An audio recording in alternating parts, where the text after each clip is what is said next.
नमस्कार। आज हम एक ट्रेडिंग सेशन को बिल्कुल बारीकी से देखने वाले हैं। एक-एक करके परतें खोलेंगे और उन सुरागों को ढूंढेंगे जो बताते हैं कि बाजार में एक मजबूत ट्रेंड वाला दिन आखिर बनता कैसे है। तो चलिए इस पूरी बनावट को समझते हैं। तो असली सवाल यही है। सोचिए जरा, मार्केट लगातार 3 दिन से गिर रहा है, जबरदस्त बिकवाली हो रही है, माहौल एकदम डरा हुआ है।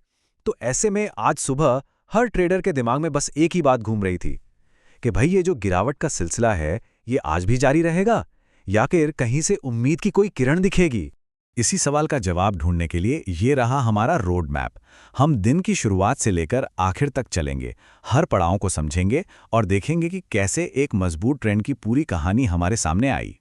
तो सबसे पहले सीन को समझते हैं। जैसा कि हमने कहा, लगातार 3 दिन की बिकवाली ने माहौल में एक डर सा भर दिया था। इसलिए आज की ओपनिंग बहुत ही ज्यादा, मतलब बहुत ही क्रिटिकल थी। और यहीं पर हमें हमारा पहला सुराग मिला। मार्केट पिछले दिन के क्लोज से काफी ऊपर खुला। देखिए, लगातार गिरावट के बाद इस तरह का गैप अप मिलना ये अपने आप में पहला इशारा होता है कि शायद बेचने वालों का जोर अब कम हो रहा है। चलिए अब सीधे उस पहले और सबसे बड़े सुराग पर चलते हैं, जिसने हमें बताया कि आज की कहानी किस तरफ जाने वाली है। अच्छा, यहाँ एक बहुत जरूरी कॉन्सेप्ट को समझना होगा, गैप अप प्लस होल्ड। देखिए, इसका मतलब सिर्फ ये नहीं है कि मार्केट ऊपर खुला। असली बात यह है कि उस बढ़त को, उस लेवल को बनाए रखना है।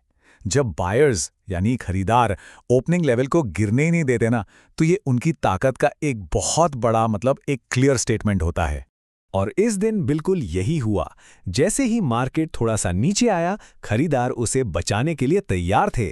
आईटी और फार्मा जैसे सेक्टर्स लीड कर रहे थे। और सबसे जरूरी बात, सुबह जो गैप बना था, बेचने वाले उसे भरने में बुरी तरह फेल हो गए। ये सब खरीदारों की जीत के संकेत थे। तो ओपनिंग सेशन से जो बात निकल कर आई वो बिल्कुल साफ है। शुरुआत पूरी तरह से बुल्स के कंट्रोल में थी और उन्होंने अपने एरिया को बहुत अच्छे से डिफेंड किया। पहला सुराग पूरी तरह से तेजी के पक्ष में था। अब आते हैं दिन के बीच वाले हिस्से पर। देखिए, एक असली ट्रेंड को ना खुद को साबित करना पड़ता है। इसमें सिर्फ ऊपर जाना ही नहीं होता, बल्कि सही टाइम पर रुकना और फिर से चलना भी शामिल होता है। अब इस स्लाइड में जो सबसे दिलचस्प बात है वो ये है कि एक हेल्दी ट्रेंड के 2 जरूरी हिस्से होते हैं। पहला, एक जोरदार पुश और फिर एक शांत पॉज। मतलब मार्केट पहले तेजी से दौड़ता है और फिर थोड़ा रुककर सांस लेता है।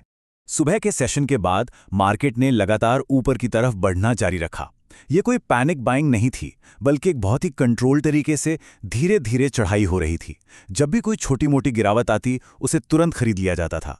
और अब तो दूसरे सेक्टर्स भी इस पार्टी में शामिल हो रहे थे। तो यहाँ पर आया सबसे बड़ा टर्निंग पॉइंट। मार्केट का कैरेक्टर बदल गया। अब ये सिर्फ एक बाउंस बैक नहीं लग रहा था, बल्कि ऐसा लग रहा था कि ये एक पूरे बड़े ट्रेंड डे में बदलने की तैयारी कर रहा है। इसके बाद दोपहर के समय मार्केट थोड़ा रुका, लेकिन ये रुकना कमजोरी की निशानी नहीं थी, बल्कि ये ताकत का संकेत था। बुल्स ने सुबह जो बढ़त बनाई थी, उसे गवाया नहीं। कोई बड़ी बिकवाली नहीं हो रही थी।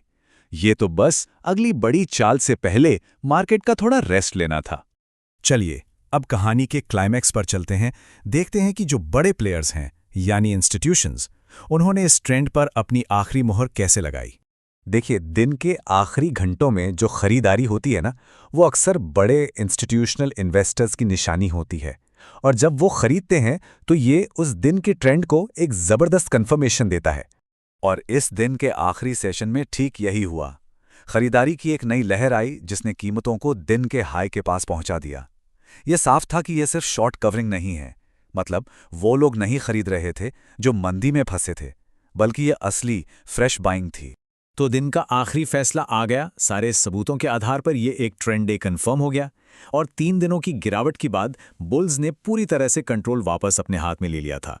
ठीक है, तो अब इस पूरे दिन की केस फाइल को खोलते हैं और एक साथ रखकर देखते हैं कि दिन का पूरा डीएनए कैसा था। ये टेबल दिन की पूरी कहानी को एकदम साफ साफ बता रही है। ओपनिंग से लेके क्लोजिंग तक हर सेशन ने तेजी की कहानी को और मजबूत किया, जिसमें वो दोपहर का हेल्दी ठहराव भी शामिल था। और ये स्लाइड टेक्निकल भाषा में उसी कहानी को कंफर्म कर रही है। ये एक क्लासिक ट्रेंड अप डे था, जहां खरीदारों ने शुरू से आखिर तक कंट्रोल रखा और मार्केट के मूड को पूरी तरह से निराशा से आशा में बदल दिया। अब आते हैं सबसे प्रैक्टिकल बात पर। ये सारा एनालिसिस हमें अगले ट्रेडिंग सेशन की तैयारी करने में कैसे मदद करेगा? तो ये है वो लक्ष्मण रेखा। ये वो जोन है जिसे बुल्स को हर हाल में बचाना होगा ताकि आज की सारी मेहनत बेकार ना जाए। ये वो इंपॉर्टेंट लेवल्स हैं जिन पर अगले दिन नज़र रखनी होगी। अगर 24,000 के नीचे जाते हैं तो ये एक वार्निंग होगी, और अगर 24,250 को पार कर लेते हैं तो इसका मतलब होगा कि ये ट्रेंड और भी मजबूत हो सकता है। ये अगले दिन के लिए पूरा बैटल ग्राउंड है। तो अंत में सवाल यही बचता है, हमने आज के ट्रेंड को डिकोड कर लिया, जरूरी लेवल्स को भी पहचान लिया, लेकिन क्या खरीदारों में इतनी ताकत होगी कि वो अगले रेजिस्टेंस लेवल को भी तोड़ पाएं? या फिर ये तेजी सिर्फ एक दिन की कहानी बनकर रह जाएगी? खैर, इसका जवाब तो हमें आने वाले सेशन में ही मिलेगा।